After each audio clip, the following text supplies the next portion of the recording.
It gets to the stage where you think, my God, he hasn't had anything to eat 3-4 days. Anything to eat.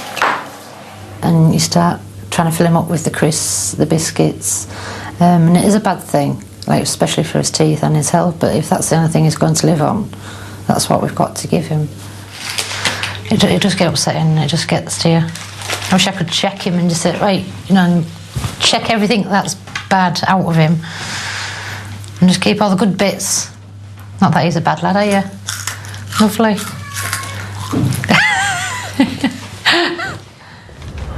Tonya sneaks vitamin powder into Regan's drinks, but it's hardly surprising he hasn't got much energy.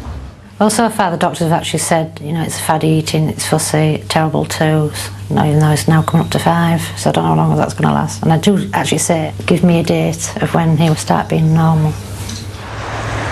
Regan's doctors couldn't find anything wrong with him, so he was referred to a specialist at Sheffield Children's Hospital. Love you. Special kiss. Not bothered, are you? See you when you get back. See you later. Come on then. You want to go with Dad? How are you? See you later. Regan's specialist inserted a camera down his throat. He found evidence of reflux disease, a condition like heartburn which is easily treated. But for Regan, the solution's not that simple.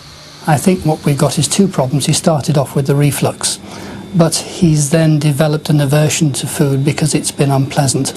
So he's got a learnt behaviour problem which we have to tackle as well.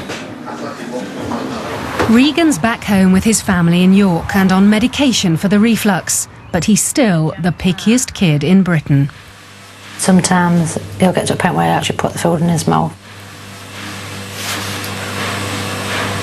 Regan's actually eating some jam. No, he's not. And Tonya's battle with Regan's diet from hell continues. You're not going to eat the jam?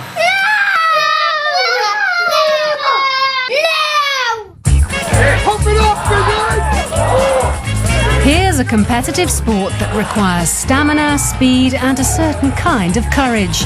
It's not for the faint-hearted or calorie counters.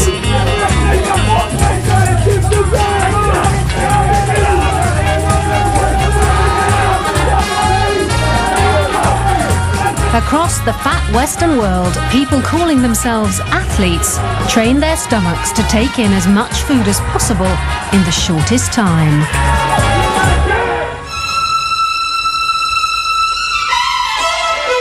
Meet Carey the Kid DeGrosser. He's the 3 times undefeated competitive eating hot dog champ of Las Vegas. My mother's Jewish and my father's Italian, so food is my field.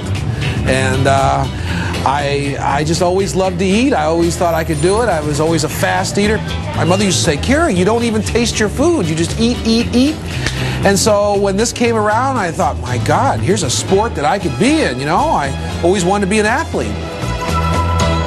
Kid Carey's best time is 6 hot dogs and their buns in 2 minutes dead. I don't know what it's like to run a football down the field or a soccer ball, but I mean, your body is saying, no, I can't do anymore, and your brain just says, come on, you've got to do it. Well, the same thing's true with competitive eating. I mean, it's ready to erupt. You've got to push it down and keep going. But can he do it for Diets from Hell?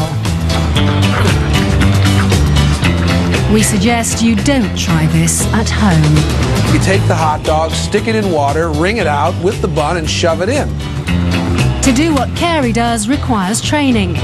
24 hours before the contest, I don't eat anything. I do a lot of water to expand my stomach because part of this is like a balloon that you've blown up so many times, it gets easier and easier to blow up. Well, that's what you want to try to do to your stomach so it expands, and that's part of the training.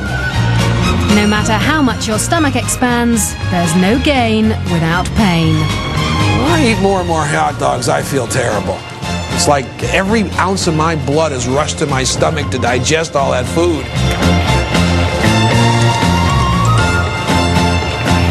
Now you lose if it comes up.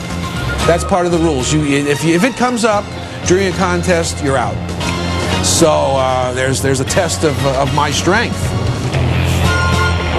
This is a young man's sport. I've talked about retiring, you know, maybe hanging up my buns but not my wiener, you know what I mean? So eventually, I don't know, it's a tough sport to keep going at my age.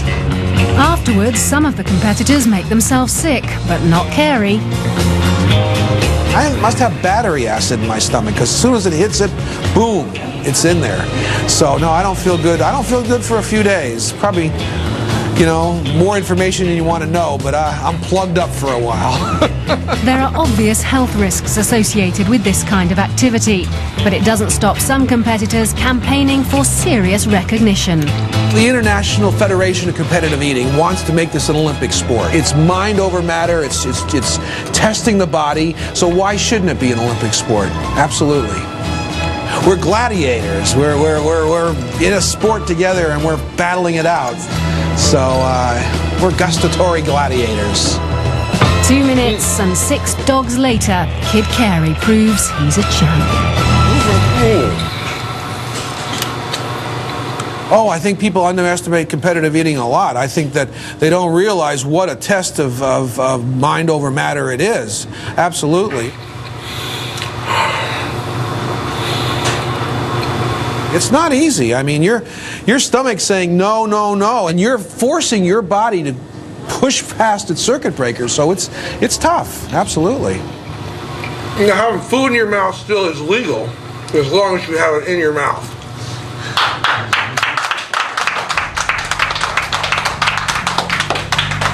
Is that all right?